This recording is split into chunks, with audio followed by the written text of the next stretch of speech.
So nadami karon again sa top of Cebu. So kami diri with family.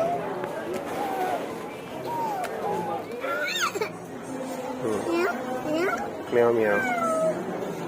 So naday mi diri sa Top of Cebu restaurant. So makita ni siya sa tops sa pinakataas na area sa Cebu. So nan mi diri karon sa restaurant sa Top of Cebu. I-try lang namo kaning ilahang dish diri ko.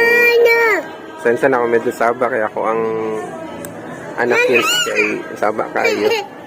So dara makita ninyo sa baba, overlooking dito siya, makita niyo hasta dong taasa.